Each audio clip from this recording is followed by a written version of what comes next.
Sofia Turner signed the marriage certificate with a hand that barely shook.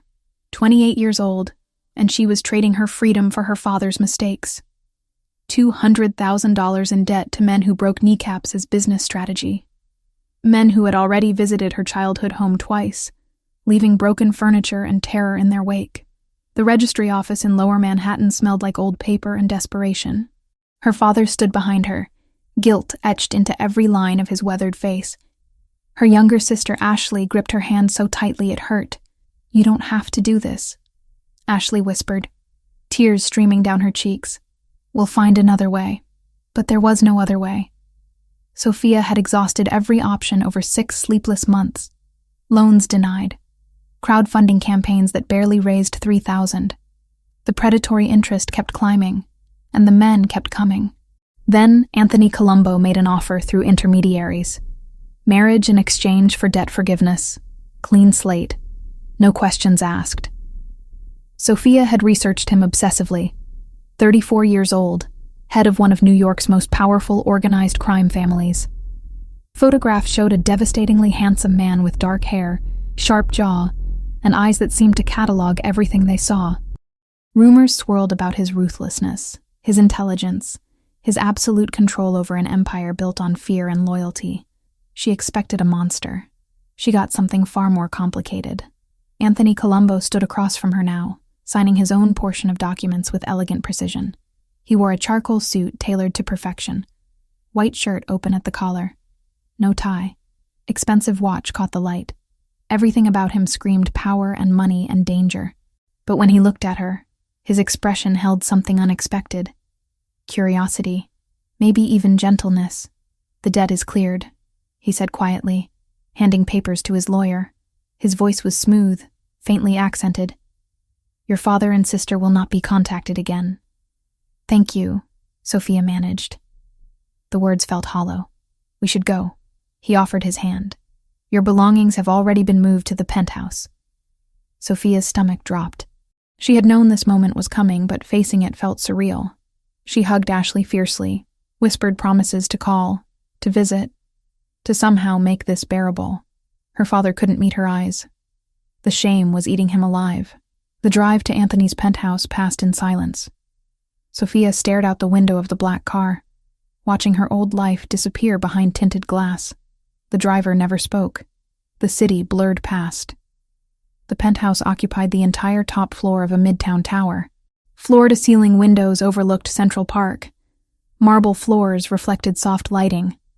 Modern furniture in blacks and grays filled spaces that felt both luxurious and oddly impersonal. "Your room is down that hallway," Anthony said, gesturing left.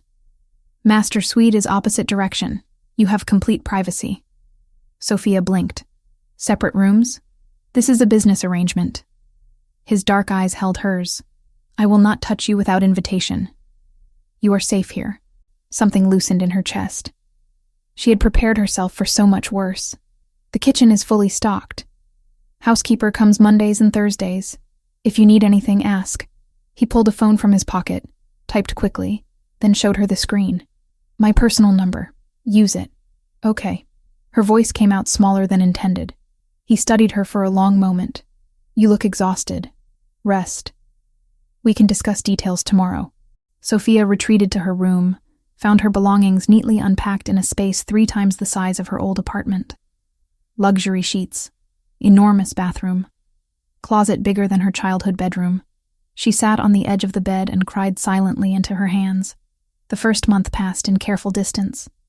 Anthony left early for meetings, returned late. They saw each other mostly at breakfast, where he read newspapers in Italian, and she picked at food she barely tasted. He never demanded anything, never invaded her space, never made her feel like property. Slowly, the fear began to fade, replaced by something stranger, curiosity. One evening, she found him in the living room watching an old Italian film. Black and white images flickered across a massive screen. "Do you mind if I watch?" she asked from the doorway. He glanced up, surprise crossing his features. "Please." She sat on the opposite end of the long sofa. The film had subtitles. A love story set in post-war Rome. Beautiful cinematography and tragic romance. My grandmother loved this film, Anthony said during a quiet scene. She made me watch it dozens of times as a child. It's beautiful, Sofia admitted. She raised me after my mother died. His voice softened with memory, taught me that strength and gentleness are not opposites. Sofia looked at him properly for the first time in weeks, saw past the intimidating exterior to something more human underneath. They began talking. Small conversations that stretched longer each night. He told her about growing up in Brooklyn, learning his family's business, the weight of responsibility he carried. She told him about her childhood in upstate New York, her dreams of becoming a teacher, the betrayal she felt toward her father's gambling addiction. "You are angry with him," Anthony observed one night over dinner he had cooked himself, pasta carbonara made from scratch. "He destroyed our lives," Sofia said bitterly. "Ashley had to drop out of college. We lost the house. And I'm here because he couldn't stop throwing money at card tables. Addiction is a disease." Anthony's tone held no judgment. "It does not excuse his actions, but perhaps understanding helps with forgiveness. Do you forgive easily?" His expression darkened. "No, but I am learning." The second month brought unexpected comfort. Anthony started asking her opinion on small things. What to order for dinner, which film to watch, whether the new art piece in the hallway was pretentious or interesting. She started leaving her room more, reading in the living room while he worked on his laptop, joining him for meals without the heavy silence. One afternoon, she found him cooking again. This time, he invited her to help. "My grandmother would say a woman who cannot make proper pasta is missing a life skill," he teased gently, teaching her to knead dough with precise pressure. "And what would she say about men who trap women in business arrangements?" Sofia shot back, but with a hint of humor. "That I am a fool who does not know how to properly court a beautiful woman." He said it lightly, but his eyes held hers a beat too long. The air between them shifted. By month 3, the attraction became impossible to ignore. Sofia found herself noticing everything about him. The way his hair fell across his forehead when he was concentrating. The warmth of his laugh when something genuinely amused him. How his hands moved with confidence and precision, whether signing documents or chopping vegetables. She caught him watching her too. Quick glances when he thought she was distracted. His jaw tightening when she wore certain dresses. The way he always positioned himself between her and the door. Protective instinct she pretended not to notice. Month 4 brought the charity gala. A business obligation Anthony initially planned to attend alone. "Come with me," he said over breakfast.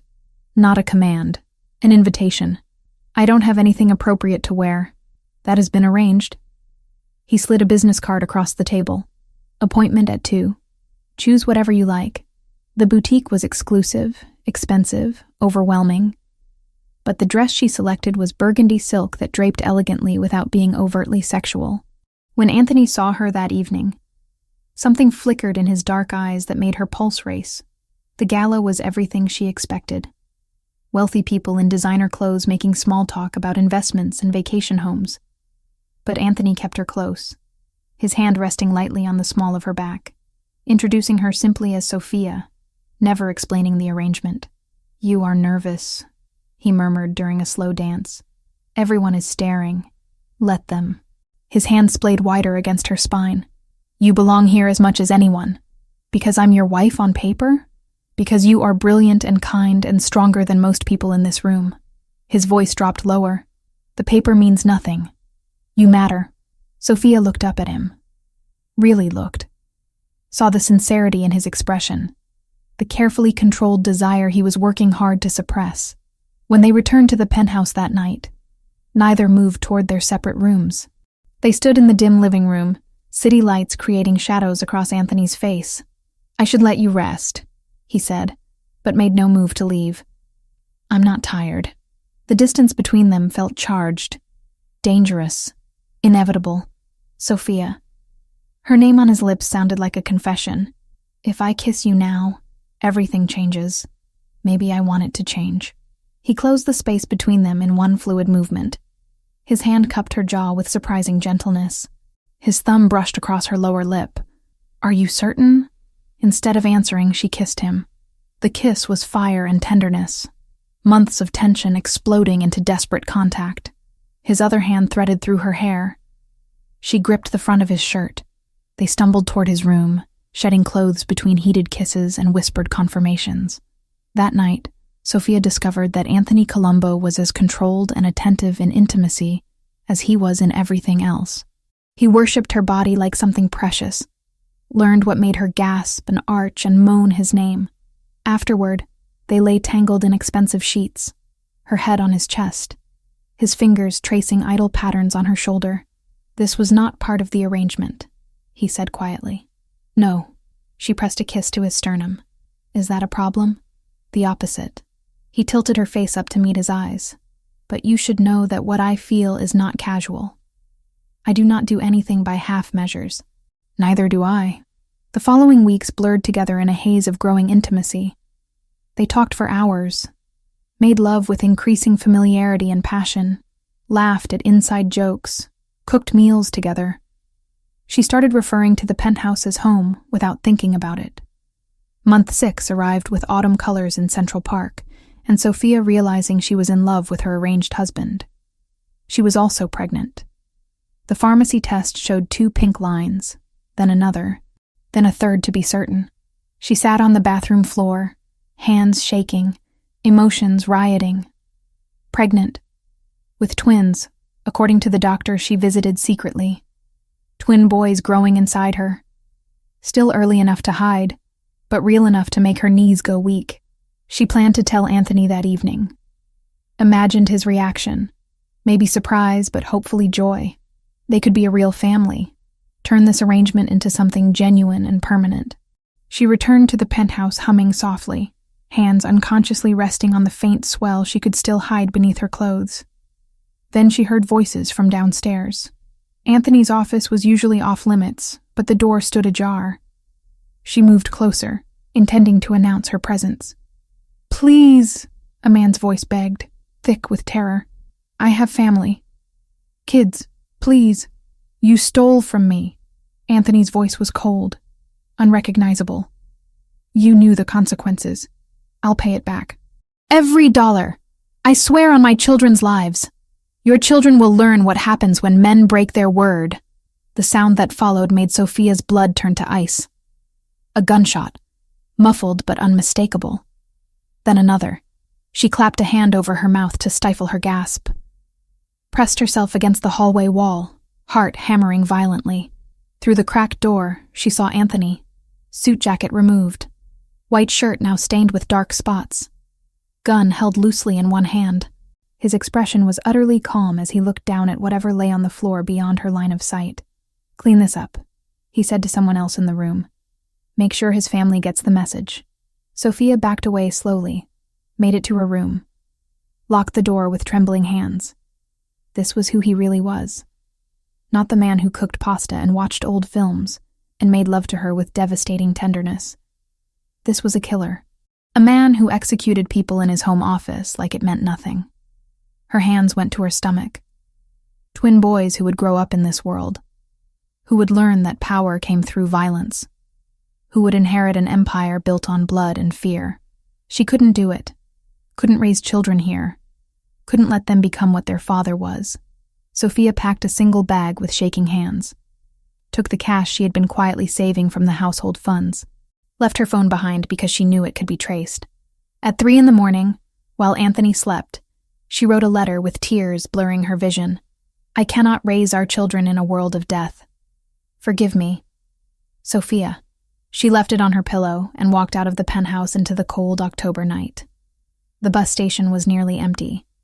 She bought a ticket to Portland, Oregon, as far from New York as she could get while staying in the continental United States. As the bus pulled away from the city, Sofia pressed her hand to the window, watched the skyline disappear, felt her heart breaking even as she knew this was the only choice. She was 28 years old, pregnant with twins, and running from the only man she had ever truly loved. Because sometimes love was not sufficient when the cost was your children's souls. 3 years changed everything and nothing. Sofia Turner stood behind the counter of Storybook Corner, a small independent bookstore in downtown Portland that specialized in children's literature. Her hands moved automatically, scanning picture books and board books while her mind wandered to the daycare pickup schedule. Luca had art class today.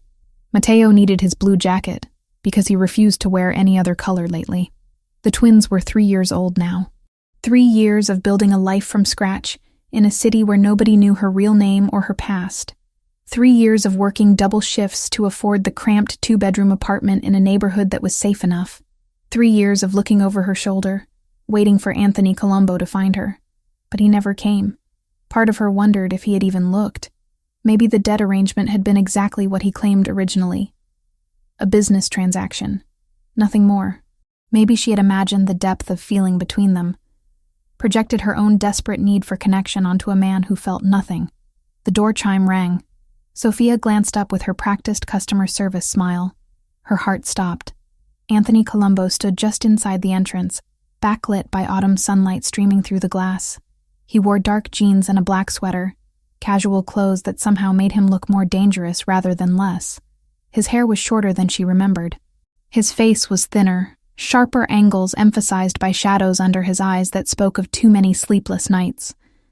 But those dark brown eyes were exactly the same, and they were locked directly on her. The book in Sofia's hands slipped from her grip, hitting the counter with a dull thud. "Hey, you okay?" Rachel, her coworker, touched her arm with concern. "You look like you've seen a ghost." Sofia couldn't speak, couldn't move, couldn't breathe. Anthony walked toward the counter with slow, deliberate steps. Every person in the store seemed to sense something wrong. Conversations died. Heads turned. He stopped 3 feet away, close enough that she could smell the faint scent of his cologne, the same one he had worn in New York, far enough that he wasn't crowding her. "Hello, Sofia." His voice was exactly as she remembered. Smooth, controlled, with that barely perceptible accent that made her name sound like music. "I don't know you," she whispered. "Please leave. We both know that's not true." He placed a photograph on the counter between them, face down. "But if you prefer to have this conversation here, in front of your colleagues, I can accommodate that." Rachel was staring now. 2 customers had stopped browsing to watch. Sofia's hands shook as she flipped the photograph. It showed 2 small boys with dark curly hair and brown eyes, laughing in a park. Luca and Matteo. Taken recently, maybe last week at the playground near their apartment. Cold fear washed through her. "There's a coffee shop 2 blocks north," Anthony said quietly. "Meet me there in 10 minutes, or I will wait here until your shift ends. Your choice." He turned and walked out before she could respond. Sofia grabbed the photo, shoved it in her apron pocket. "I need to take my break. Right now." Rachel frowned. "We have customers. Please. It's an emergency." She didn't wait for permission. Grabbed her coat and hurried out into the cool October air. Portland was gray and overcast, perpetually threatening rain without delivering. She walked quickly toward the coffee shop, mind racing. How had he found her? How long had he known? Why wait 3 years? And most terrifying of all, what did he want? The coffee shop was one of those aggressively Portland establishments with reclaimed wood tables and fair trade everything. Anthony sat in the back corner, 2 cups already on the table. He stood when she approached. Old-fashioned manners she had forgotten. "I didn't know what you drink anymore," he said, gesturing to the cups. "One is black coffee. The other is a latte with vanilla." The latte had been her order. 3 years ago, in a different lifetime. Sofia sat, wrapping her cold hands around the warm cup without drinking. "How did you find me? Does it matter?" "Yes." He leaned back in his chair, studying her with an intensity that made her want to disappear. "You were very careful. New name, cash only for the first 6 months, no social media, no contact with anyone from New York except your sister." Sofia's stomach dropped. "You've been watching Ashley?" "Monitoring, not watching. There's a difference." His tone held no apology. "She was the only connection you maintained. It took 18 months before she slipped and mentioned Portland in a phone conversation. Another year to narrow down your location. 6 more months to confirm. 3 years. Sofia's voice came out hollow. "You've known for 6 months and you're only showing up now? I wanted to be certain you were truly safe and stable before I disrupted your life." His jaw tightened. I am many things, Sofia, but I am not cruel without purpose. You're also a killer. The words burst out before she could stop them. I saw you. That night. The man in your office. I know. Anthony's expression didn't change. I found your letter. Read it approximately 1,000 times trying to understand. There's nothing to understand. I couldn't raise children in that world. Our children. He said it softly. But the possessive pronoun landed like a physical blow. Twin boys. Luca and Matteo. 3 years old. Luca is cautious and loves books. Matteo is bold and refuses to wear anything but blue lately. Tears burned Sofia's eyes. Don't. Don't what? Don't know my own sons? Don't care about the family you stole from me? I was protecting them. By raising them in a city 3,000 miles away? By working 60-hour weeks so you can afford an apartment in a neighborhood where I counted 4 drug deals happening within 2 blocks? His voice rose slightly, controlled anger bleeding through. By denying them a father who would give them everything? Everything except safety. Sofia's hands shook around the cup. Everything except a life where they don't learn that violence is how you solve problems. Anthony was quiet for a long moment. When he spoke again, his voice had softened. The man you saw me kill that night was not innocent. He had stolen $300,000 from my organization and used that money to fund a human trafficking operation. He was selling children, Sofia. Children. She looked up sharply. I am not asking you to condone what I did, Anthony continued. I am asking you to understand that my world is not black and white. I have done terrible things. I will likely do terrible things again. But I have also protected people who had no other protection. I have stopped monsters who operated in shadows. And I have spent 3 years transforming my business so that my sons will inherit something cleaner than what I received. What are you talking about? He pulled out his phone, slid it across the table. The screen showed financial documents, legal filings, business registrations. I have divested from every illegal operation, sold territories to rivals, moved all assets into legitimate real estate and restaurant investments. I still have connections. I still have power, but I no longer profit from the worst of it. Sofia scrolled through the documents with numb fingers. It was real. All of it. Dated across the past 3 years. You did this because of what I wrote in the letter? I did this because you were right. Anthony's voice roughened with emotion. I did this because the woman I love told me she couldn't raise our children in my world. So I changed my world. The confession hung in the air between them. Anthony, I am not asking you to forgive me immediately, he interrupted. I am not asking you to come back to New York or resume our marriage. I am only asking for one thing. What? His dark eyes held hers with devastating honesty. Let me meet my sons. Sofia's breath caught. She had prepared for threats, for legal action, for him to take the boys by force. Not this quiet plea. I don't know, she whispered. I have respected your wishes for 3 years, Anthony said. I have stayed away even though every instinct demanded I come immediately.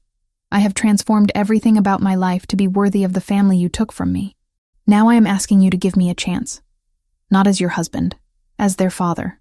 Before Sofia could respond, her phone alarm buzzed. Daycare pickup in 20 minutes. Anthony noticed her glance at the screen. You need to get the boys. Yes. May I come? No. Absolutely not. Sofia. He reached across the table, stopping just short of touching her hand. I am going to be part of their lives. We can do this cooperatively, or we can do this through lawyers and courts. I prefer cooperation. Is that a threat? It is reality. His expression was calm, but implacable. I will see my sons today, with your permission or without it. Sofia stood abruptly, chair scraping against the floor. You can't just show up after 3 years and demand access. I am not demanding. I am requesting. There is a difference. Anthony stood as well. But make no mistake. I found you once. I know where you work, where you live, where the boys attend daycare. I know Luca's favorite book and Matteo's obsession with fire trucks. I know everything because I have been watching from a distance, respecting your space, waiting for the right moment. This is insane. This is fatherhood. His voice dropped lower. Go get our sons, Sofia. I will be waiting in the parking lot. And when you see me, when you see how they react to me, you will understand that biology is not the only connection we share." Sofia grabbed her coat and fled the coffee shop. Her mind spun as she drove across town to Little Sprouts daycare. What was she going to do? How could she explain this to 3-year-old boys who didn't know they had a father? She pulled into the familiar parking lot 15 minutes later, and her heart sank. Anthony's black SUV was already there, parked near the entrance. He leaned against it, arms crossed, waiting exactly as he had promised. Sofia parked as far away as possible, walked quickly toward the building entrance. Anthony didn't approach, just watched. Inside, the daycare smelled like paint and graham crackers. Luca and Matteo were in the art room, covered in finger paint and pure joy. Her heart squeezed at the sight of them. 3 years of raising them alone. 3 years of being everything they needed. "Mama!" Matteo spotted her first, running over with blue paint-covered hands. Luca followed more slowly, carrying a paper with careful crayon drawings. "Look what I made," Luca said shyly, holding up his artwork.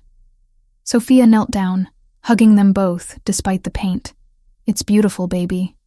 Both of you did such good work." They collected backpacks and jackets, Matteo chattering about snack time while Luca remained quiet and observant as always. Sofia's hands shook as she signed them out. The moment they stepped outside, Luca froze. "Mama," he whispered, pressing against her leg. "Who's that man?" Matteo, bold as always, stared openly at Anthony. "He's really tall." Anthony straightened from where he leaned against the SUV.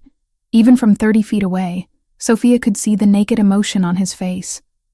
Wonder, pain, desperate love for 2 boys he had never been allowed to touch. He didn't approach, didn't move at all, just looked at them with an expression that broke something inside Sofia's chest. Because she recognized that look. It was the same one she wore every morning when she checked on them sleeping. The same fierce protective love that had driven her to run in the first place. "Come on," Sofia said, guiding the boys toward her car. "Let's go home." "Is he coming too?" Matteo asked loudly. "No, sweetheart." But as Sofia buckled them into car seats, Anthony moved. Not toward them. Toward her. He stopped an arm's length away, close enough to speak quietly without the boys hearing. "They have my eyes," he said, voice rough with unshed tears. "I know. Luca looks exactly like I did at that age. Matteo has my mother's stubborn chin." Sofia's vision blurred. "Please don't make this harder. I need you to hear something." Anthony stepped closer, his presence overwhelming in the small parking lot. "No more running, Sofia. You ran once and I let you go because I understood your fear. But that grace period is over. Those are my sons. And whether you like it or not, whether you trust me or not, I will be in their lives. You can't force. I am not forcing anything. I am stating fact." His dark eyes burned into hers. "Tomorrow morning I will come to your apartment. I will meet them properly. I will begin building a relationship with my children. And you will allow this because deep down, you know they deserve a father who loves them." Sofia's breath came in short gasps. "I hate you." "No, you don't." He said it with absolute certainty. "You hate that you still love me. You hate that I found you. You hate that the life you built is about to change. But you do not hate me, darling. You never could." He turned and walked back to his SUV without waiting for a response. Sofia climbed into her car with shaking hands. In the rearview mirror, she watched Anthony stand beside his vehicle, watching them. Not following. Not threatening. Just watching his sons with the expression of a man who had found something he thought lost forever. "Mama, who was that?" Luca asked again as they drove away. Sofia met his innocent brown eyes in the mirror, eyes identical to his father's. "Someone who wants to meet you," she heard herself say. "Someone very important." That night, after the boys were asleep in their shared bedroom, Sofia sat on her couch in the dark apartment and finally let herself cry. 3 years of running. 3 years of building a life alone. 3 years of telling herself she had made the right choice. And Anthony Colombo had shattered it all in one afternoon with a photograph and a quiet demand. Her phone buzzed. Unknown number. "Tomorrow, 10 in the morning. I will bring breakfast.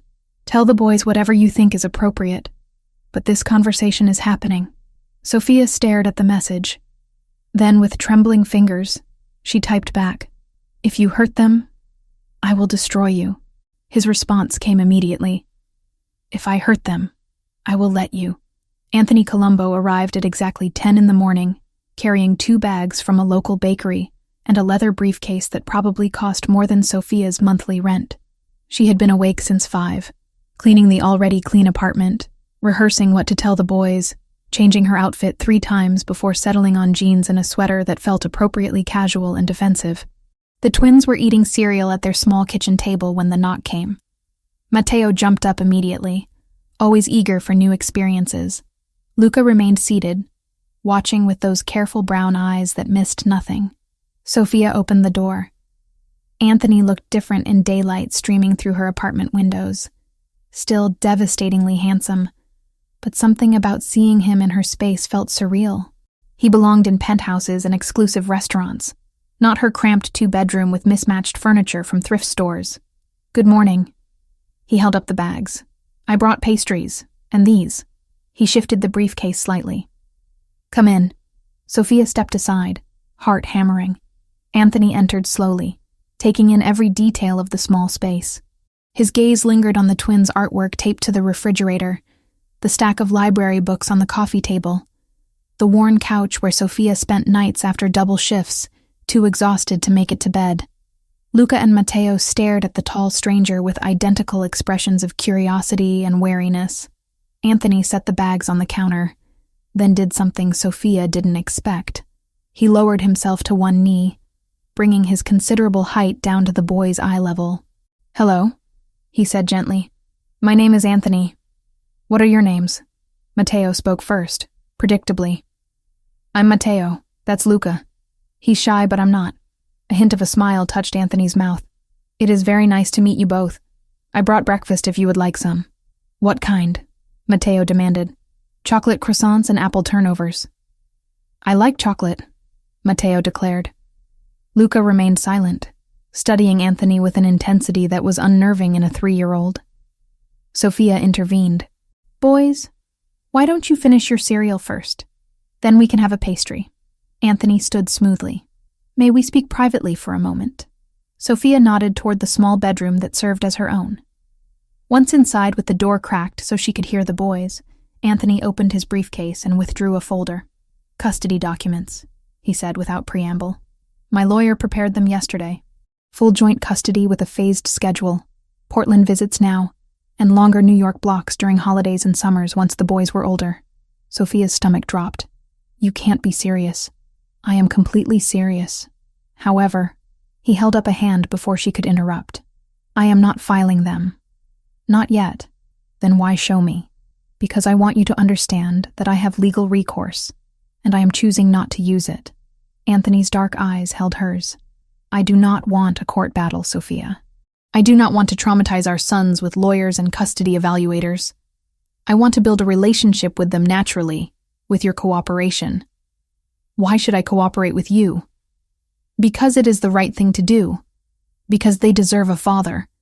And because whether you admit it or not, you know I am not the monster you convinced yourself I was 3 years ago."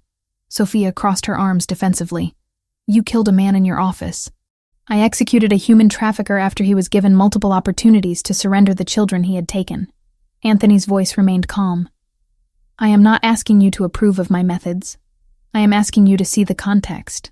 He withdrew another folder, this one thicker. "My business transformation. Every document is here. Sale of illegal operations, transfer of territories, investment portfolios in legitimate real estate and restaurant ventures. I have severed ties with every violent aspect of my former life." Sofia flipped through pages of legal documents, financial statements, property deeds. The scope was staggering. He had dismantled an empire and rebuilt it as something entirely different. "This must have cost you millions. It cost me approximately $200 million in lost revenue, and another $100 million in buyouts and settlements." He said it matter-of-factly. "But I gained something far more valuable. The possibility of being worthy of my family." Sofia looked up sharply. "We're not your family," Not anymore. Biologically, legally, and emotionally, you are. Anthony stepped closer. You can deny it all you want. You can tell yourself that 3 years of separation erased what we built. But those boys in your kitchen have my blood, my eyes, and my last name, whether you acknowledge it or not. I gave them my last name. They're Turner, not Colombo. On what documents? Their birth certificates list father as unknown. Their social security cards were obtained with fraudulent information. Medically, they have half a genetic history missing. His voice hardened slightly. You have denied them access to family medical records, to knowledge of their heritage, to an entire side of their family that would love them. Guilt twisted in Sofia's chest. She had thought about that over the years, about what information she was withholding, about whether she had the right to make that choice. What do you want from me? She asked quietly. Time. Access. The opportunity to prove that I can be the father they deserve. Anthony's expression softened. I am not asking to take them from you. I am asking to be included in their lives. Starting today. From the kitchen came a crash, and Matteo's voice. Oops! Sofia hurried out to find chocolate milk spreading across the table. Both boys looked guilty. She grabbed paper towels, cleaning automatically while her mind spun. Anthony appeared in the doorway. May I? Before she could respond, he was kneeling beside the table with more paper towels, showing Matteo how to wipe in smooth strokes instead of spreading the mess. My grandmother used to say that spills happen, Anthony said conversationally. The important thing is learning to clean them properly. You have a grandma? Matteo asked. I had a grandmother. She passed away when I was young. But she taught me many things. Luca spoke for the first time, his quiet voice cutting through the chatter. Where's your mama and papa? Anthony paused in his cleaning. When he answered, his voice carried genuine emotion. My mother died when I was 7. My father was not a good man, so my grandmother raised me. Our mama raises us, Luca said simply. We don't have a papa. The words hung in the air. Sofia saw the flash of pain cross Anthony's face before he controlled it. Would you like to have a papa? Anthony asked gently. Both boys looked at Sofia. She felt trapped, cornered by the weight of their innocent expectation. That's something we need to talk about, she managed. Why don't you two go play in your room for a bit? But the pastries, Matteo protested. After you play for 10 minutes. Go on. The boys scampered off. Sofia sank into one of the kitchen chairs, exhausted, and it wasn't even 11 in the morning. Anthony sat across from her at the small table. I handled that poorly. I apologize. You handled it honestly. Sofia rubbed her temples. I don't know how to do this. Neither do I. But we learned together. Over the next hour, they talked through logistics. Anthony wanted to visit daily for the next week. Short visits, an hour or two, just to build familiarity, then gradually extend the time. He had rented a furnished apartment in Portland, planning to stay indefinitely. You're not going back to New York? Not while my sons are here. He said it simply, as if uprooting his entire life was obvious. Eventually, I hope we can discuss a more permanent arrangement. But for now, I meet them where they are. The boys returned, and Anthony produced the pastries with appropriate ceremony. Watching him interact with Luca and Matteo was surreal. He answered their random questions with patience, showed Matteo how to fold a napkin into different shapes, asked Luca about the drawings on the refrigerator, and actually listened to the long, rambling explanation of who each stick figure represented. When noon arrived and Anthony prepared to leave, Matteo hugged his leg spontaneously. Will you come back tomorrow? Anthony looked at Sofia, asking permission silently. She nodded, defeated and relieved simultaneously. Yes. Tomorrow I will come back. We can read books if you would like. I like books, Matteo declared. Luca remained quiet, but watched Anthony with less wariness than before. At the door, Anthony paused. Thank you for allowing this. I didn't really have a choice. You always have a choice. You chose to let me in rather than fight. That matters. He left, and Sofia closed the door, leaning against it with shaking hands. The next day, Anthony returned with 3 children's books. Italian fairy tales with English translations and beautiful illustrations. He read them with different voices for each character, making Matteo giggle and even pulling a smile from serious Luca. The third day, he brought ingredients and taught them to make simple pasta dough. Flour ended up everywhere, but the boys were delighted by the squishy texture and the way Anthony showed them to press their handprints into the flattened dough. By the fourth day, Matteo ran to the door when the knock came. "Anthony's here!" Sofia watched from the kitchen as the man she had fled from 3 years ago sat cross-legged on her living room floor, building block towers with their sons. He wore jeans and a casual shirt, hair slightly mussed, laughing when Matteo deliberately knocked the tower down. The domesticity of it was disorienting. This was not the man she had seen execute someone. This was not the feared mafia boss who controlled empires. This was just a father, learning his children, making up for lost time with desperate focus.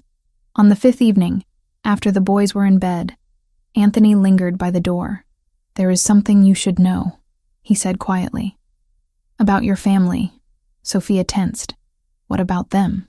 "I have been supporting them financially for the past 3 years." He said it without defensiveness. "Your father's auto repair shop was struggling.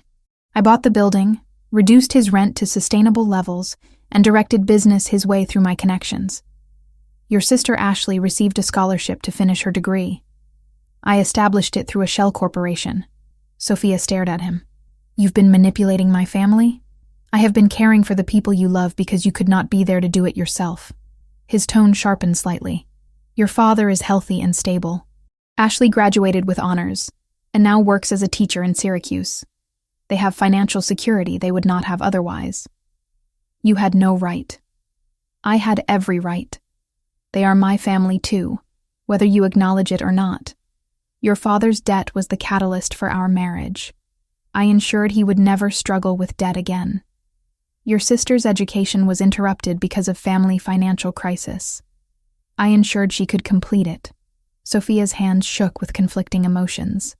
Anger that he had interfered, gratitude that her family was safe, resentment that he had given them what she could not. "Did they know?" she asked. "Did they know the money came from you?" "No. Everything was arranged through intermediaries and legitimate channels." Anthony's eyes held hers. "I did not do this for recognition. I did it because I knew you worried about them. I could not give you peace directly, so I gave it indirectly." Something cracked in Sofia's carefully maintained defenses. For 3 years, she had carried guilt about leaving her family without support, about choosing to protect her unborn children over staying close to her father and sister, and all that time, Anthony had been quietly ensuring they were cared for. "Why?" The word came out broken. "Because I love you." He said it simply, devastatingly. "Because even when you ran, even when you took my children and disappeared, I never stopped loving you. I was angry. I was hurt. But I never stopped wanting you safe and happy. And I knew you could not be happy if your family suffered." Tears burned Sofia's eyes.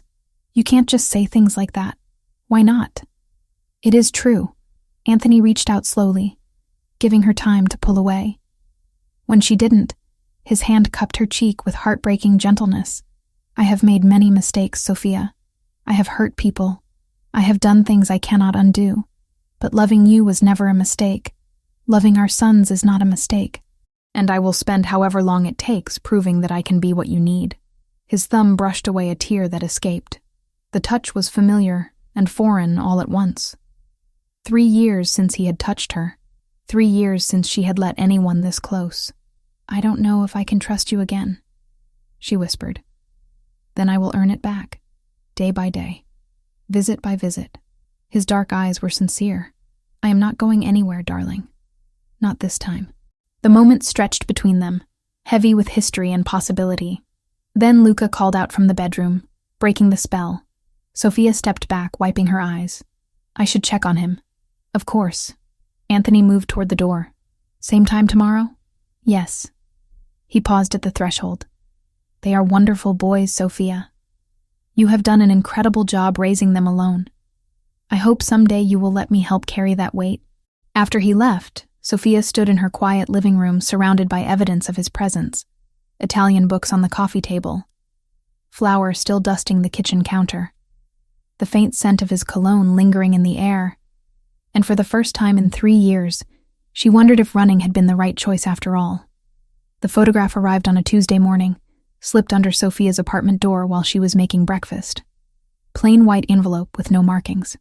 Inside, a single picture of Luca and Matteo at Little Sprouts daycare, taken through the fence during outdoor playtime. The angle suggested someone standing across the street with a telephoto lens.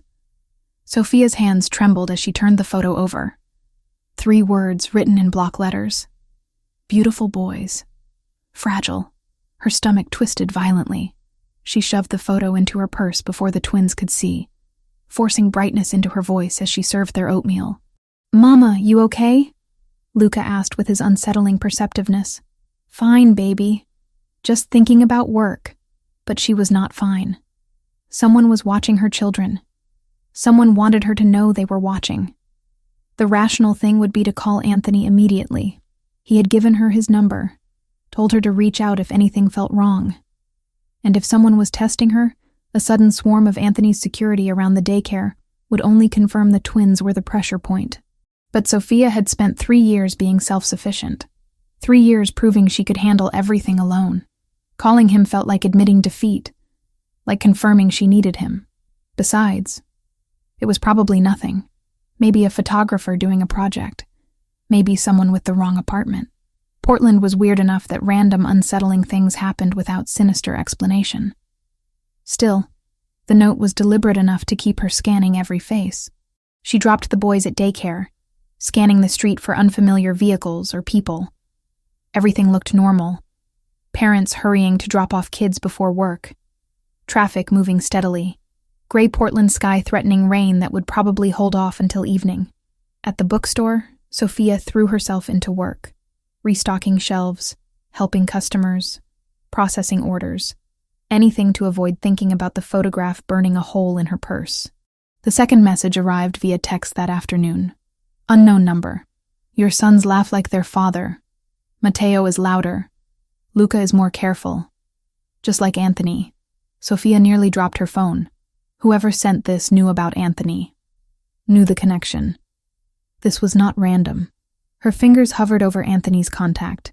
But what would she say? That someone sent creepy messages? He would overreact, mobilize his entire security apparatus, turn her quiet life into a circus of bodyguards and surveillance. She could handle this. She could move again if necessary. Change cities, change names, start over somewhere else. Wyoming, maybe. Montana. Somewhere small and remote, where people from Anthony's world would never think to look. That night, after tucking the boys into bed, Sofia researched rural towns with good schools and low costs of living, made lists of places she could work remotely, jobs that did not require extensive background checks, started mentally calculating how much money she needed to save before running again. The third photograph arrived Thursday morning. This time, it showed Sofia herself leaving Storybook Corner at closing time.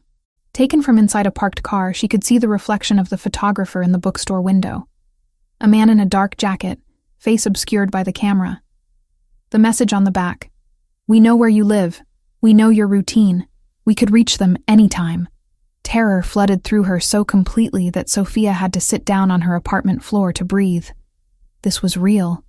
This was targeted.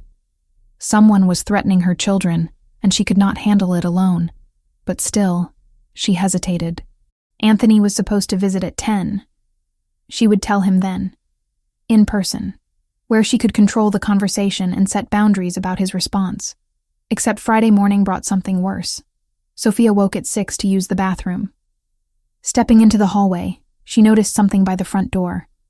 An envelope, larger than the previous ones. It must have been slid under the door during the night while they all slept. With shaking hands, she opened it. The photograph showed Luca and Matteo asleep in their bedroom, taken from outside their window, through the gap in the curtains. Sofia always left open, because Luca was afraid of complete darkness. Both boys were visible in their twin beds, peaceful and vulnerable. Sofia's knees gave out. She sat hard on the floor, hand pressed to her mouth to muffle the sob that threatened to escape. Someone had been outside their apartment in the middle of the night, had stood at her son's bedroom window, had photographed them sleeping. The note was longer this time, You took something precious from Anthony Colombo. He will understand what it feels like when we take something precious from him, unless arrangements can be made. Instructions coming soon. Sofia grabbed her phone with trembling fingers and called Anthony. He answered on the first ring, voice alert despite the early hour. Sofia? What happened? Someone's been watching us. The words tumbled out. Sending photographs. They were outside the boys' window last night. They took pictures of them sleeping. Anthony, I need help. I need you to protect them. I am on my way. Do not leave the apartment. Do not open the door for anyone except me. His voice was ice and fury.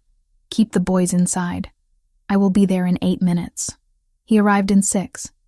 Sofia opened the door to find him flanked by 2 large men in dark suits. Anthony's expression was controlled rage, the kind of dangerous calm that preceded violence. Show me everything. Sofia handed him the 3 photographs and her phone with the text messages.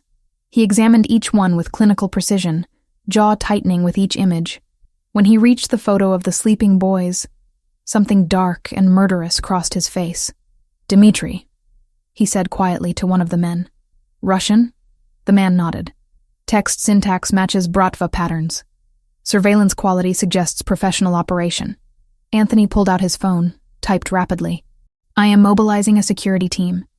2 men outside this building immediately. 2 more at the daycare. Full surveillance review of the neighborhood to identify the photographer's vehicle and location. Wait. Sofia stepped forward. I don't want armed guards following my children around. That will terrify them. They will be discreet. Anthony's eyes met hers, but non-negotiable. Someone is actively threatening our sons. That ends now. Who would do this? People who want to hurt me by targeting what I love. He said it matter-of-factly, as if discussing weather. I have enemies, Sofia. I thought by leaving that world behind, I removed the target from my family. I was wrong. One of the guards spoke quietly into an earpiece, then addressed Anthony. Boss, we have a hit on the vehicle. Black sedan, Oregon plates, registered to a rental company. Rented 3 days ago by someone using a fake ID. Find it, and find who is driving it. The man nodded and left. Anthony turned back to Sofia. I need you to pack bags for yourself and the boys. Enough for 2 weeks. What? Why? Because you cannot stay here. This location is compromised. I have a secure property in the Cascade Mountains, 2 hours from Portland. We leave today. Sofia's first instinct was to argue, to refuse, to maintain her independence. But looking at the photograph of her sleeping children, she knew pride was a luxury she could not afford. Okay. The word came out small. Okay, we'll go. Thank you for helping us. Anthony's expression softened slightly. You do not need to thank me for protecting my family. This is what fathers do. The boys woke up confused by the sudden activity. Sofia explained they were going on a surprise trip to a cabin in the mountains. Matteo was excited. Luca watched Anthony and the unfamiliar men with wary eyes. Is this because of the bad people? Luca asked quietly, while Sofia packed his clothes. Her blood went cold. What bad people, baby? The man by our window 2 nights ago. I saw him, but I was scared to get up. Sofia pulled Luca close, heart hammering. You saw him? Why didn't you tell me? I thought maybe I dreamed it. His small voice was uncertain, but then he was there again last night. Anthony appeared in the doorway, having heard everything. He knelt beside Luca with careful gentleness. You are a very brave boy to tell us this, and very smart to remember details. The bad people will not be able to find you where we are going, I promise. Are you going to stop them? Luca asked. Yes. Anthony's voice carried absolute certainty. I am going to make sure they never scare you or your brother again. Within an hour, they were packed into Anthony's SUV. Sofia sat in the back between the boys' car seats while Anthony drove. 2 additional vehicles followed, carrying his security team.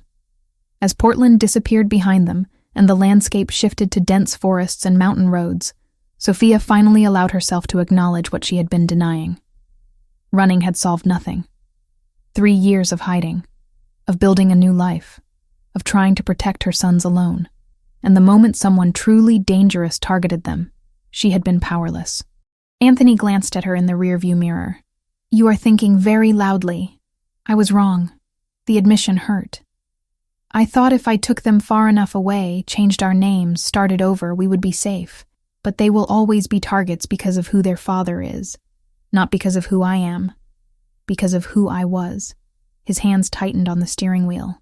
The enemies I made before I met you do not care that I have changed. They only care about leverage. So what do? We neutralize the threat permanently. And we do it together. Not with you trying to handle everything alone because you are too stubborn to ask for help. Sofia flinched at the accuracy. I'm used to taking care of things myself. I know. It is one of the things I love about you. Your strength, your independence, your fierce protection of our sons. Anthony's eyes met hers in the mirror. But strength is also knowing when to accept help. Pride is not worth our children's safety. He was right. She hated that he was right, but he was. I'm sorry, Sofia said quietly. I should have called you the moment I got the first photograph. I just didn't want to need you. Needing someone is not weakness. It is trust. His voice softened. And I know I have not given you much reason to trust me, but I am asking you to try. For Luca and Matteo. If not for yourself. The mountain house appeared after 2 hours of winding roads through increasingly remote forest. It was larger than Sofia expected, but still felt intimate. Modern architecture with enormous windows overlooking a valley. Solar panels on the roof. A circular driveway where the security vehicles parked. This is yours? Sofia asked as they unloaded bags. I bought it 2 years ago. Somewhere to disappear when New York became too loud. Anthony lifted a sleeping Matteo from his car seat with surprising gentleness. Now it serves a more important purpose. Inside, the house was beautiful. Open floor plan with a massive stone fireplace. Kitchen with professional appliances. Bedrooms upstairs with views of the forest. The boys would love it here once they woke up enough to explore. One of the security men approached Anthony. Perimeter is secure. Motion sensors active. We identified the Bratva operative through facial recognition. Dmitry Volkov sent him personally. Anthony's expression went cold. Volkov wants a war. He will get one. Who is Dmitry Volkov? Sofia asked after the guard left. A man who used to report to me before I divested from territorial operations. Anthony's voice was hard. When I sold my interests and left that world, other families moved to fill the power vacuum. Dmitry believes I still have influence he can exploit. He is using you and the boys as leverage to force me back into the game. Will it work? No. Anthony turned to face her fully. But I will make him regret threatening my family. The certainty in his voice was both comforting and terrifying. This was the man she had run from 3 years ago. The one capable of cold violence and strategic cruelty. But now that violence was directed at protecting her sons, and she could not bring herself to condemn it. What happens next? She asked. Next, I make arrangements with Dmitry. He wants something. I will give him something, but not what he expects. Anthony moved closer. And you stay here with Luca and Matteo where nothing can touch you. The security team will handle everything. You just focus on keeping the boys calm and safe. Sofia nodded, exhausted and grateful, and still processing everything. Anthony? Yes? Thank you. For coming when I called. For not judging me for waiting too long. For just helping without making me beg. He stepped close enough that she could feel the warmth of him. I told you before. You do not beg. You do not grovel. You are the mother of my children and the woman I love. Protecting you is not a favor. It is who I am.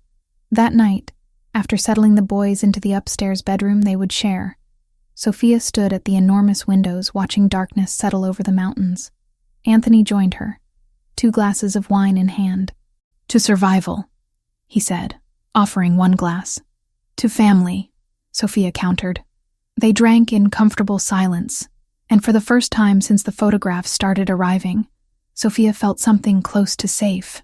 The mountain house settled into an unexpected rhythm over the first 3 days. Security remained outside, barely visible shadows patrolling the perimeter. Inside, it was just the 4 of them. No housekeepers, no staff, no interruptions from the outside world. Sofia woke the first morning to sounds from downstairs. Coffee brewing. Something sizzling in a pan, She pulled on a sweater and found Anthony in the kitchen, barefoot in jeans and a t-shirt, cooking breakfast while both boys sat at the counter watching with rapt attention. "And this is how you know the eggs are ready," Anthony was explaining to Matteo. "See how the edges turn white but the center is still soft? That is perfect. I want to try." Matteo bounced on his stool. "Tomorrow you can help crack the eggs. Today you observe and learn." Luca noticed Sofia first. "Mama, Anthony is making food." "I can see that." She moved into the kitchen, struck by the domesticity of the scene.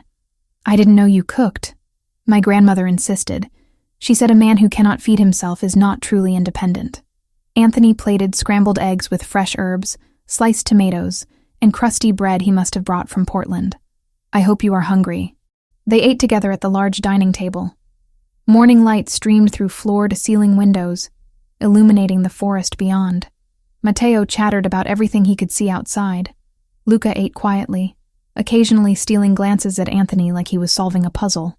After breakfast, Anthony suggested they make fresh pasta for dinner. Sofia started to decline, thinking about the mess, but he was already pulling out ingredients, and both boys were vibrating with excitement. "Cooking is about more than food," Anthony said, measuring flour into a large bowl. "It is about patience, precision, and tradition. My grandmother taught me when I was younger than you two." "What was her name?" Luca asked. "Rosa. She had hands that always smelled like basil, and a voice that could make you confess anything." Anthony's expression softened with memory. "She came from Sicily with nothing but recipes and determination." "Where's Sicily?" Matteo demanded. "An island in Italy. Very beautiful. Maybe someday I will take you there." Sofia watched Anthony guide small hands through the process of mixing flour and eggs, kneading dough until it reached the right consistency. He was patient when Matteo got distracted, encouraging when Luca hesitated, afraid of making mistakes. "There is no wrong way to learn," Anthony told Luca gently. "Only practice that makes you better." By the time they finished, the kitchen was dusted with flour and everyone was laughing. The dough rested under a cloth while Anthony cleaned up, refusing Sofia's help. "You have done everything alone for 3 years," he said when she protested. "Let me do this." That afternoon, Matteo threw a spectacular tantrum when Sofia said he could not have a third cookie. He screamed, threw himself on the floor, kicked his feet with impressive fury. Sofia felt her patience fraying. 3 years of single parenting meant she had strategies for tantrums, but exhaustion made everything harder. She started to intervene when Anthony knelt beside Matteo. "I understand you are angry," he said calmly. "Anger is acceptable. Throwing yourself on the floor is not." "I want cookies," Matteo wailed. "I know. And sometimes we want things we cannot have. That is part of learning self-control." Anthony's voice remained steady. "When you are ready to use words instead of screaming, we can talk about having a cookie after dinner." Matteo cried harder for another minute, then slowly wound down. Anthony waited patiently beside him, not forcing anything. When Matteo finally sat up, red-faced and sniffling, Anthony offered him a tissue. "Better?" Matteo nodded miserably. "Good. Now, would you like to help me build that puzzle we saw in the living room?" The transformation was immediate. Matteo scrambled up, tantrum forgotten, racing toward the puzzle. Anthony caught Sofia's eye and shrugged. "My grandmother always said children need firmness and understanding in equal measure." "Oh, your grandmother sounds wise." "She was the wisest person I have ever known." That night, Luca woke screaming from a nightmare around 2 a.m. Sofia rushed to the boys' room, finding Luca tangled in blankets, sobbing about monsters and shadows. Matteo slept through it somehow, undisturbed. "Shh, baby, it's okay. Mama's here." Sofia gathered Luca into her arms, rocking him. "There was a bad man at the window," Luca cried. Like before, he was trying to get in. Sofia's heart clenched. The trauma from Portland was manifesting in nightmares now. Anthony appeared in the doorway, hair mussed from sleep, concern evident on his face. "What can I do?" "I don't know. He's remembering the man outside our apartment." Anthony entered slowly, sitting on the edge of Luca's bed. "May I try something?" Sofia nodded, desperate for anything that might help. "Luca," Anthony said gently, Look at me. Luca turned tear-streaked face toward him. The bad man cannot reach you here. Do you know why? Why? Because I am here. And I will never let anyone hurt you or your brother. That is a promise I make as your father. You're my papa? If you will have me, yes. And fathers protect their children always, no matter what. Luca studied him seriously. What if you're sleeping? Then the men outside who work for me are watching. And if somehow anyone got past them, your mother would stop them. And if somehow they got past her, I would wake up and stop them. Anthony's voice was absolutely certain. You are surrounded by people who love you. Monsters have no chance. But what if... Luca. Anthony leaned closer. When I was your age, I was afraid of many things. My grandmother would tell me a secret. Do you want to know what it was? Luca nodded. She said fear lives in the dark because it knows light will destroy it. So every time you feel afraid, you turn on a light. Not just a lamp, but a light inside yourself. You think about the people who love you, and that light grows so bright that fear has nowhere to hide. I don't know how to make an inside light. I will teach you. Close your eyes. Luca obeyed, still hiccuping slightly from crying. Now think about your mama. How she smells like vanilla and coffee. How she reads you stories every night. How safe you feel when she holds you. Can you picture that? Yes. Good. That is your first light. Now think about Matteo. How he makes you laugh even when you do not want to. How he shares his toys even though he loves them. How you are never truly alone. Because he is always there. Luca's breathing was slowing, evening out. That is your second light. Now think about me. I know we have not known each other very long. But I love you. I will always protect you. You are my son. And that means you are precious beyond measure. That's 3 lights. Luca murmured, sounding drowsy. 3 lights so bright that no nightmare can survive. Do you feel them? Yeah. Good. Keep them glowing. And if you ever feel scared again, you turn on those lights and remember you are loved. Within minutes, Luca was asleep again, breathing deep and peaceful. Anthony carefully tucked the blankets around him and followed Sofia out of the room. In the hallway, Sofia turned to him with tears in her eyes. How did you do that? My grandmother did it for me after my mother died. I had nightmares for years. He leaned against the wall, exhaustion evident. I never thought I would use that technique on my own children, but I am grateful I remember it. Thank you. You do not need to thank me for comforting my son. They stood in the dim hallway, the house silent around them. Sofia became acutely aware of how close they were standing, how Anthony's presence felt both familiar and charged with possibility. We should try to sleep, she said, but made no move toward her room. Sofia. His voice dropped lower. May we talk? Really talk?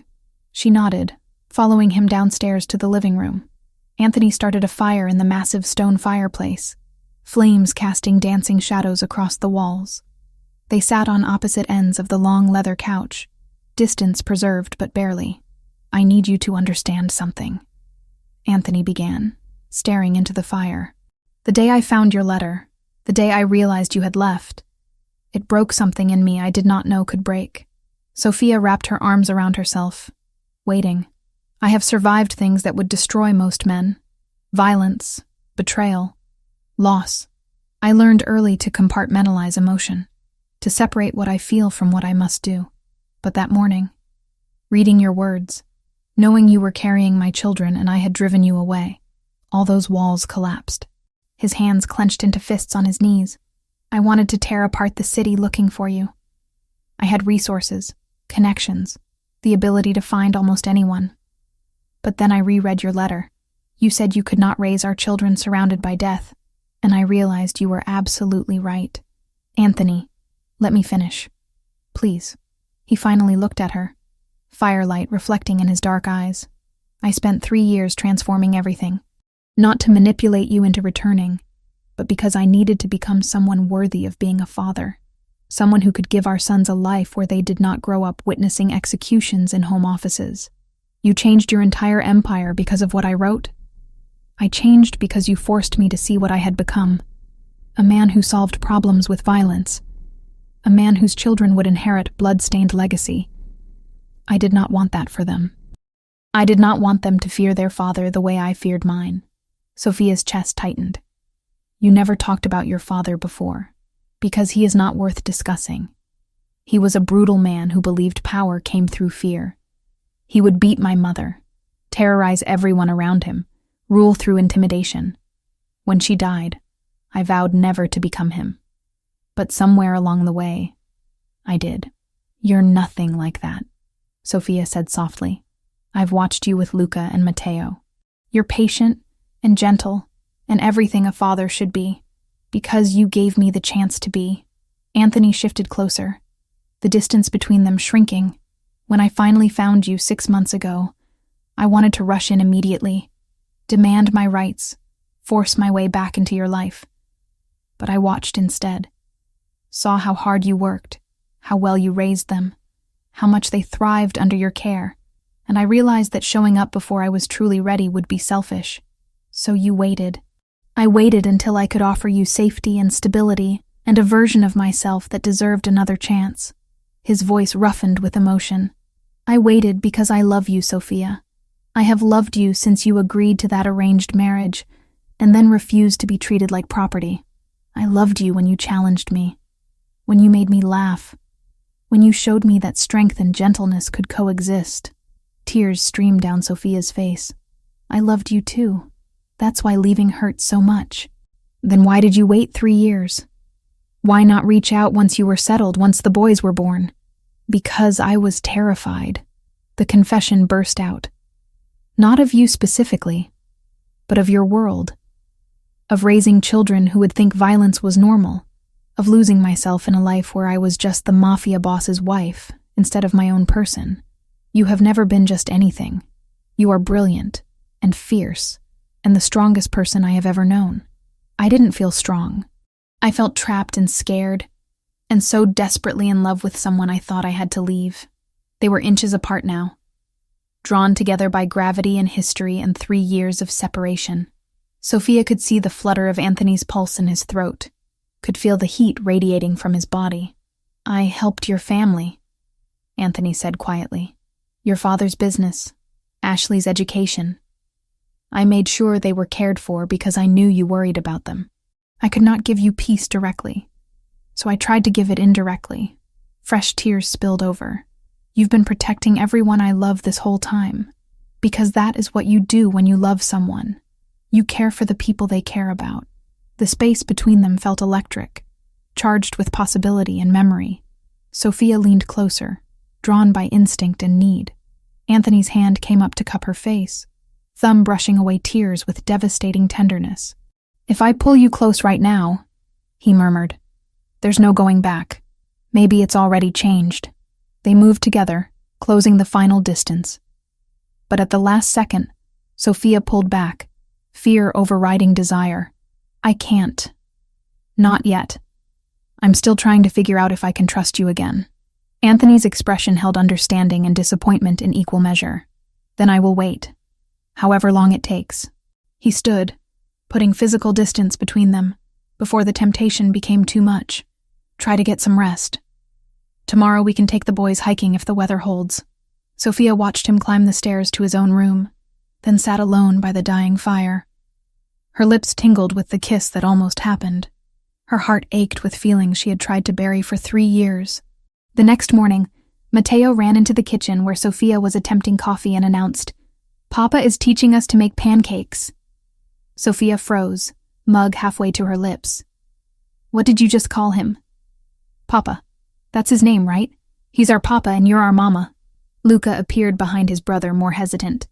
Is that okay? Can we call him that? Sofia's throat closed with emotion. She looked past the boys to where Anthony stood in the kitchen doorway, his expression vulnerable in a way she had never seen. Yes, babies. That's okay. He is your papa.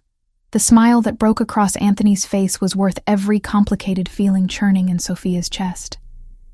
And when both boys ran to him, wrapping small arms around his legs, he knelt down and held them like they were the most precious things in existence. Which, Sofia realized, they were. Later that afternoon, while the boys napped, Sofia found Anthony on the back deck overlooking the valley.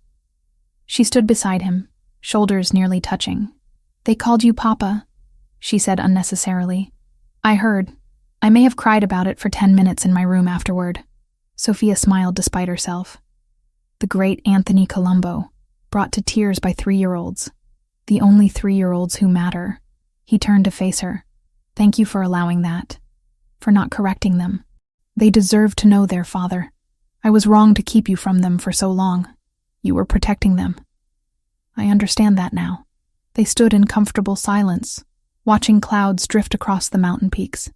And Sofia wondered if maybe, just maybe, they could find a way forward that honored both the past and the possibilities ahead. The attack came at 3:17 in the morning. Sofia woke to the sound of something she had never heard before, but recognized instinctively. Gunfire. Distant, but unmistakable. Multiple weapons firing in controlled bursts. She bolted upright in bed, heart hammering. Before she could process what to do, her bedroom door flew open. Anthony stood there, fully dressed despite the hour, his face set in lines of cold fury. Get the boys. Now. Do not turn on lights. Do not ask questions. Move. Sofia scrambled out of bed, running on pure adrenaline. She rushed to the twins' room where both boys were stirring, confused by the distant noise. Anthony was right behind her. Mama? Luca's voice was frightened. It's okay, baby. We're going to play a game. We have to be very quiet and very fast. Matteo started to cry. Anthony scooped him up in one arm, then lifted Luca with the other. Listen to me. Both of you. I need you to be brave right now. Can you do that for me? Both boys nodded against his shoulders, eyes wide. Good. Hold on tight and do not make a sound. Anthony moved with terrifying speed through the dark house, Sofia stumbling after him. More gunfire erupted outside, closer now. She heard shouting in a language she did not recognize. Russian, maybe. Anthony led them to what she had thought was a linen closet in the downstairs hallway. He pressed his palm against a panel she had never noticed. The back wall slid open, revealing a reinforced steel door with a keypad. Inside, quickly. The panic room was larger than expected. Concrete walls, dim emergency lighting, a comfortable seating area with a couch and chairs, shelves stocked with water and non-perishable food, a bank of monitors showing security camera feeds from around the property. You stay here until I come get you. Anthony set the boys on the couch. His voice was absolutely calm, but Sofia could see the tension in every line of his body. The door is 6 inches of reinforced steel. Nothing gets through it. Where are you going? Sofia grabbed his arm. To end this. No. You stay here with us. Let your security handle it. My security is handling it. But this is my family, my responsibility.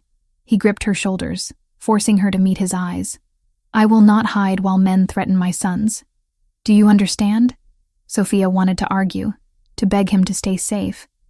But she saw the truth in his face. This was who he was, not the gentle father who made pancakes, but the warrior who protected what belonged to him. Come back, she whispered. Whatever happens out there, you come back to us. Always. He kissed her forehead quickly, then the top of each boy's head. Be brave. I will return soon.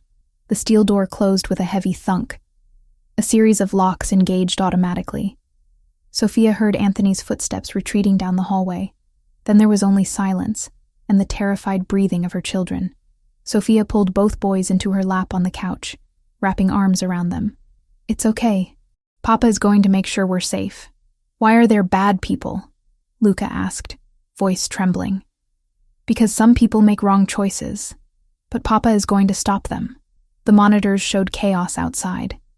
Men in dark tactical gear moving through the forest. Muzzle flashes lighting up the darkness. Anthony's security team had taken defensive positions around the house perimeter. Sofia counted at least 6 attackers, maybe more beyond camera range. On one screen, she saw Anthony emerge from the house. He moved to a covered position behind a stone wall, speaking rapidly into a phone. Even through grainy security footage, she could see the transformation. This was not the man who read bedtime stories. This was a commander, cold and precise, directing his forces with surgical efficiency. The boys mercifully did not understand what they were seeing on the monitors. Matteo had his face buried in Sofia's shoulder. Luca watched with wide eyes, but said nothing. The firefight lasted 17 minutes that felt like 17 hours. Sofia watched Anthony coordinate his team, calling out positions and orders. Watched attackers fall back, regroup, press forward again. Watched her children's father operate in a world she had tried to protect them from. Then one attacker broke through the perimeter, heading straight for the house. Anthony moved to intercept, weapon raised. The attacker fired first. Anthony went down. Sofia's scream was silent, trapped in her throat so she would not terrify the boys. She watched the monitor with horror as Anthony lay motionless for 3 eternal seconds. Then he moved, rolled, returned fire with brutal accuracy. The attacker dropped. Anthony stood slowly, left hand pressed to his right shoulder. Even through the camera, Sofia could see dark wetness spreading across his shirt. Blood. "Mama? Is Papa hurt?" Luca had seen it too. "I don't know, baby." "I hope not." The remaining attackers were retreating now, overpowered by Anthony's security team. One man was dragged back toward the house, hands zip-tied behind him. The others disappeared into the forest, pursued by armed guards. 10 minutes later, the monitors showed the situation stabilizing. 20 minutes after that, the steel door locks began disengaging. Anthony appeared in the doorway. His shirt was torn and blood-soaked on the right side. His face was pale but composed. He looked at Sofia and the boys with visible relief. "It is over. They are gone." Sofia set the boys down and crossed to him in 3 steps, hands hovering over the wound. "You're bleeding. Flesh wound. The bullet grazed my shoulder. I am fine." "You are not fine. Sit down." The boys ran to him despite the blood, wrapping small arms around his legs. Anthony winced but did not push them away. "Did you stop the bad people?" Matteo asked. "Yes. They will not come back." "Because you're strong," Luca said with certainty. "Because I love you. Love makes us stronger than we know." Sofia got the boys settled on the couch with blankets, both of them exhausted and crashing from adrenaline. They fell asleep within minutes, curled together like puppies. Then she turned to Anthony. "Shirt off. Now." He obeyed, carefully pulling the ruined fabric over his head.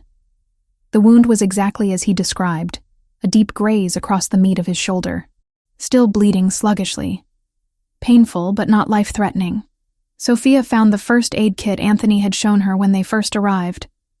Her hands shook as she cleaned the wound with antiseptic, trying to be gentle despite her terror and anger. "You should have stayed in here with us," she said, voice breaking. "I should have protected my family. I did what was necessary. You got shot. I have been shot before. This is nothing."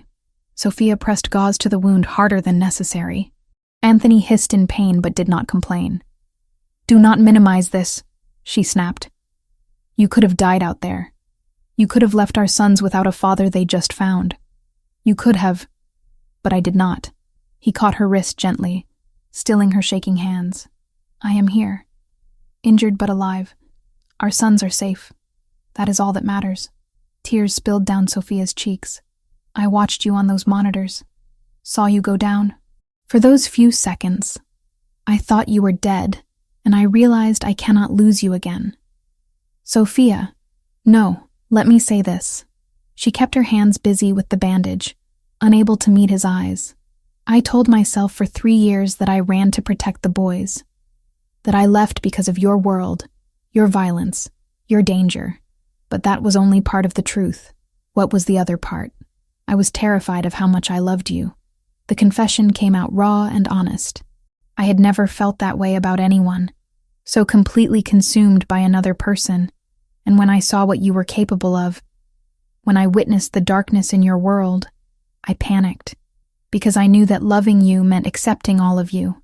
The gentle man who cooked pasta, and the ruthless one who killed without hesitation. Anthony was very still, barely breathing. "I was not strong enough then," Sofia continued. "I thought if I removed myself from your world, I could remove the conflict. But it followed us anyway. Because our sons carry your blood, your legacy, whether I run or not. So you regret them." "What? No." She finally looked up, meeting his dark eyes. I have never regretted them for a single second. They are the best thing in my life. But tonight, watching you risk everything to protect us, I realized something. You changed your entire world trying to be worthy of us.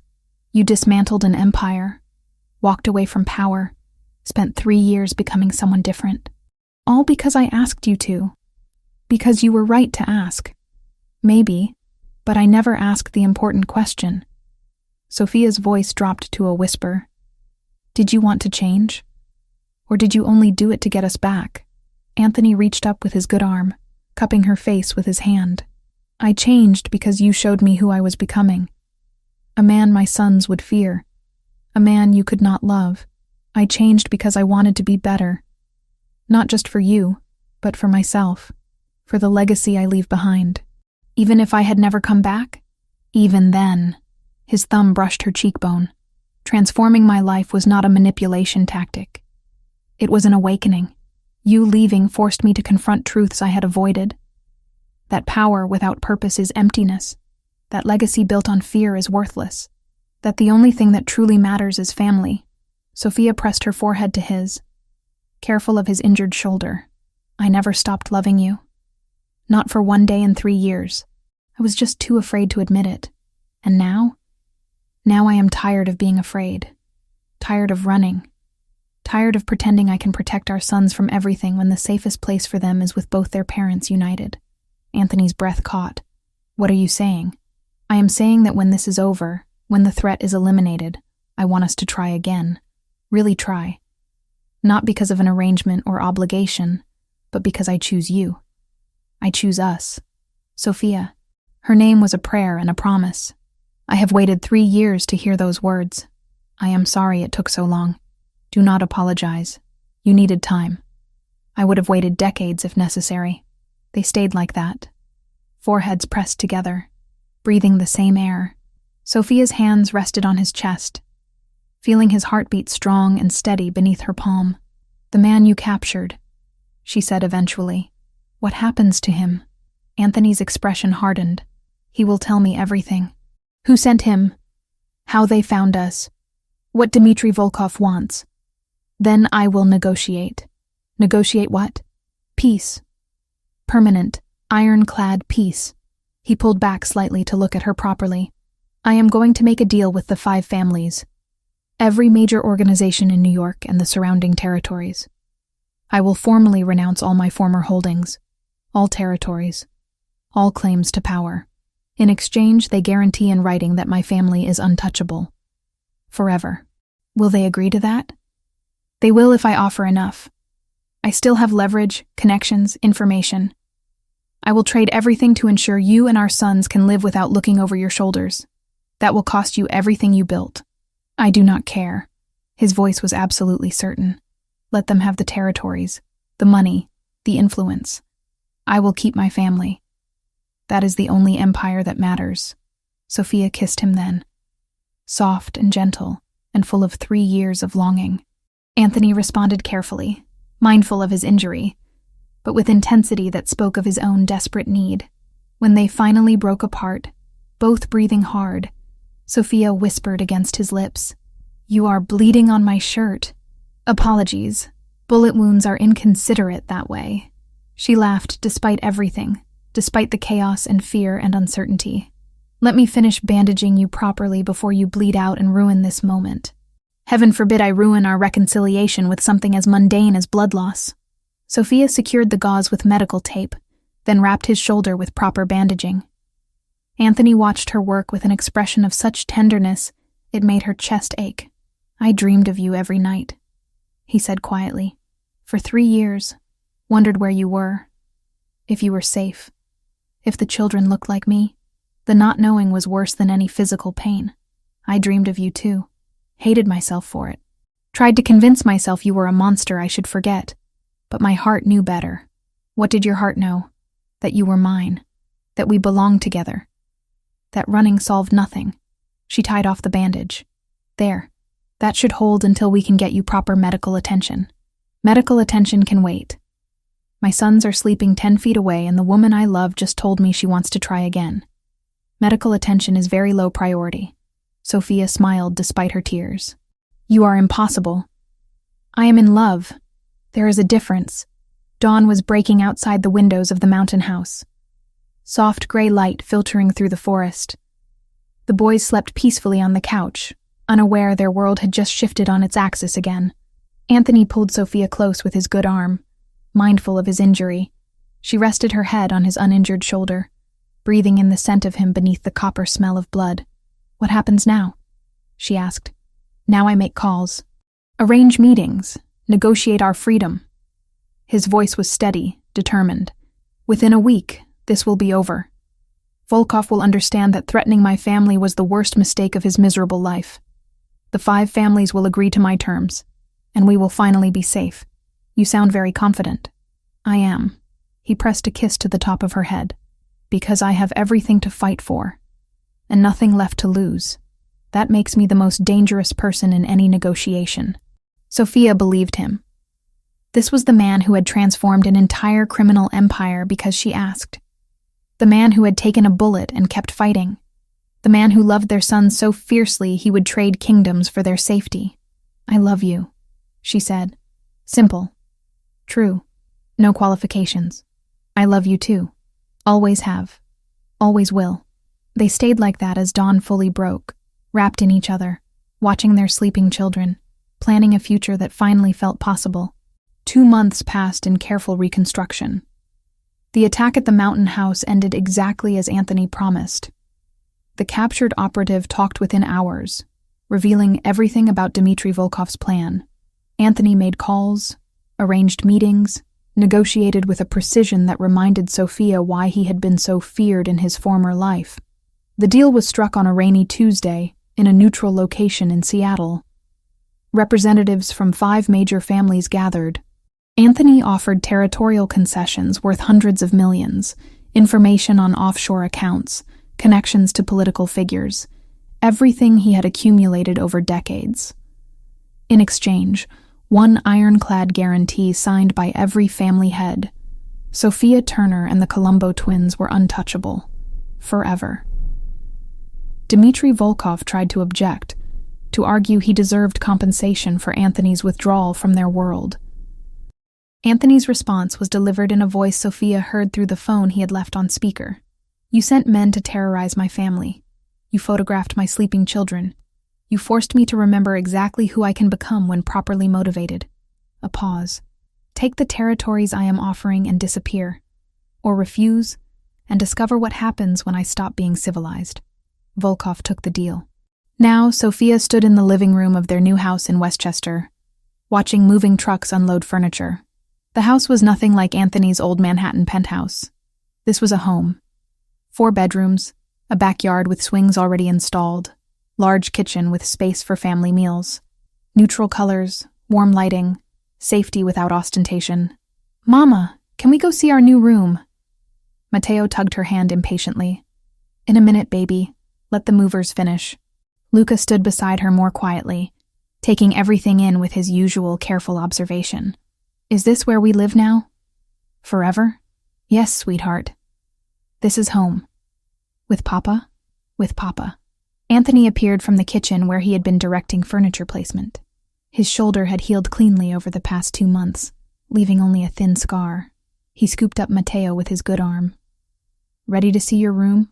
I had it painted blue like you wanted. Blue is the best color, Matteo declared. What about you, Luca? Do you like your side? Sofia had insisted the twins have their own space as they got older, but Luca had been anxious about sleeping separately from his brother.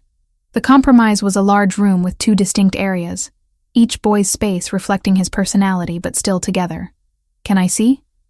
Luca asked shyly. Absolutely. Come.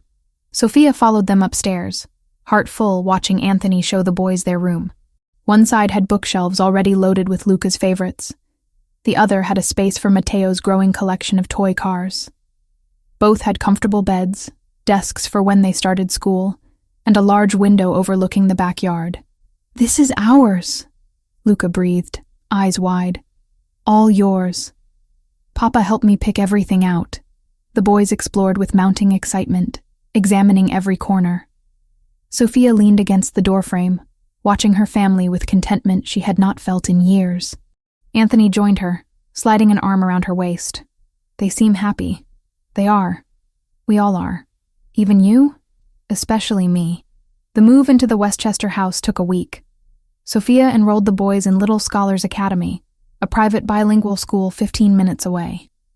They would start in 2 weeks, giving everyone time to adjust. Anthony kept his promise about separating work from family. His office was downtown, 45 minutes away. He left each morning after breakfast and returned by 6 every evening, unless Sofia explicitly said she was okay with him staying later. Weekends were sacred, dedicated entirely to family. Sofia spent her days setting up the house and planning something she had dreamed about for years. A bookstore. Her own small business where she could curate children's literature and create community reading programs. I found a space, she told Anthony over dinner one night. The boys were focused on their spaghetti, sauce covering their faces. It is tiny, in a strip mall near the school, but it has good light and reasonable rent. Buy the building, Anthony said simply. What? No. I just want to rent the space. Buy the building. I will arrange financing. Then you control everything, no landlord issues, and you can expand when ready. Anthony, that is too much. It is an investment in your dream. Let me do this. Sofia wanted to argue, to maintain independence, but she was learning to accept help without seeing it as weakness. Okay, thank you. When do you want to open? Maybe 3 months? I need to build inventory, design the space, hire help. I know contractors who can expedite the work, and I have connections with publishers who can get you wholesale pricing on stock. She raised an eyebrow. Connections with children's book publishers? I am a man of many resources. He grinned.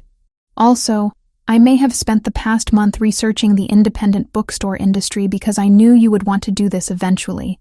Her chest tightened with emotion. You researched bookstores for me? I research everything that matters to you. It is how I show love. 6 weeks after moving to Westchester, Anthony suggested they host dinner.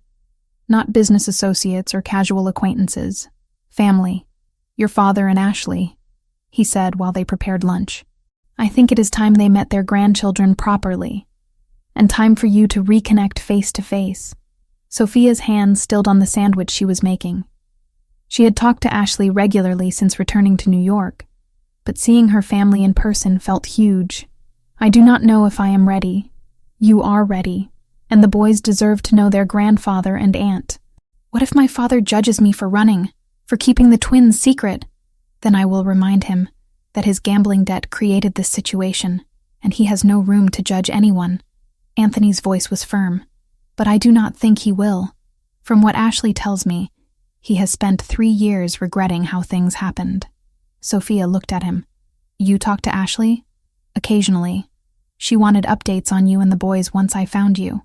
I told her limited information to respect your privacy. But yes, we have spoken. Of course he had.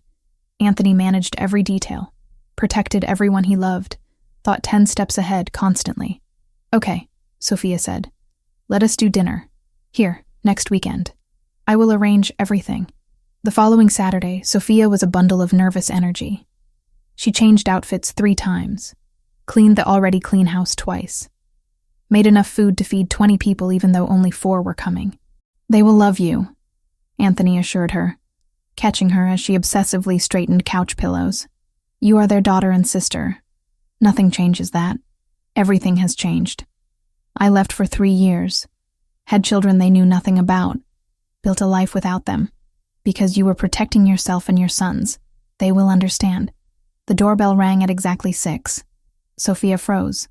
Anthony squeezed her hand once, then went to answer. Her father looked older. Gray hair, deeper lines around his eyes, shoulders slightly stooped, but his face broke into an expression of pure joy when he saw her. Sofia, his voice cracked. My girl. She burst into tears and ran to him. He held her tightly, both of them crying, 3 years of separation dissolving in one embrace. I am so sorry, he kept saying. So sorry for everything. I know, Dad. It is okay. Ashley waited behind their father, tears streaming down her own face. When Sofia finally pulled away from their dad, Ashley grabbed her in a fierce hug. You are such an idiot, Ashley said. laughing through her tears. 3 years and you could not even send a photo? I was scared. I did not want to put you in danger. Well, you are stuck with me now. I am not letting you disappear again. The twins watched from behind Anthony, uncertain about the crying adults. Sofia wiped her face and knelt down. Boys, come meet your grandfather and your Aunt Ashley. Matteo approached boldly as always. Hi, I am Matteo. That is Luca. He is shy, but I am not. Sofia's father laughed, a sound she had not heard in years. He lowered himself carefully to the boy's level. It is very nice to meet you both. You look just like your father. Everyone says that, Matteo agreed. But Mama says we have her smile. You definitely have her smile.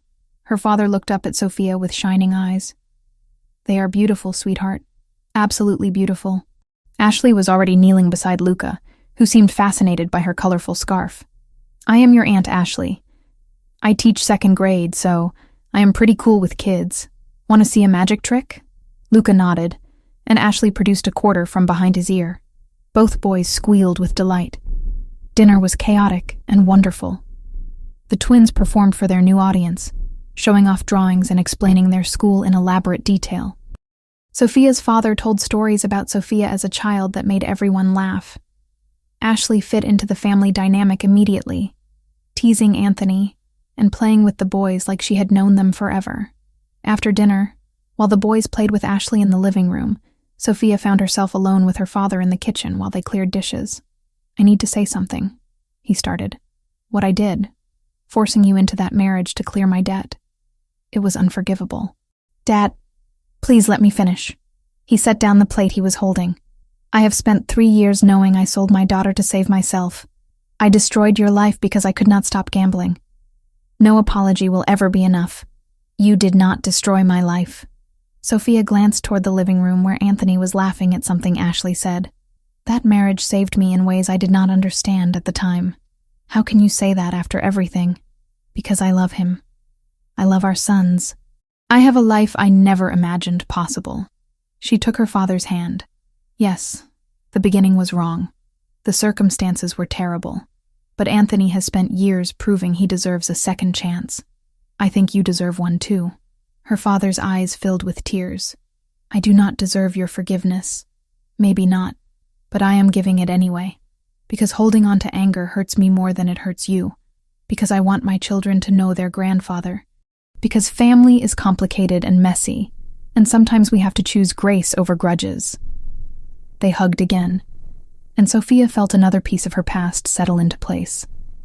Anthony appeared in the doorway, watching with soft eyes.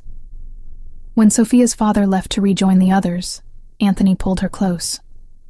That was beautifully done. He needed to hear it. I needed to say it. Your capacity for forgiveness is one of the things I love most about you. Speaking of forgiveness. She turned in his arms to face him. I forgive you too. For everything. The violence I witnessed, the fear I felt, the world you came from. All of it. We start fresh from here. Sofia. I mean it. No more looking backward. We move forward as a family. That night, after everyone left and the boys were asleep, Anthony led Sofia to the backyard. Stars were visible despite the proximity to the city, a rare clear night. He held a small box in his hand. I did this wrong the first time, he said. An arranged marriage with paperwork and obligation.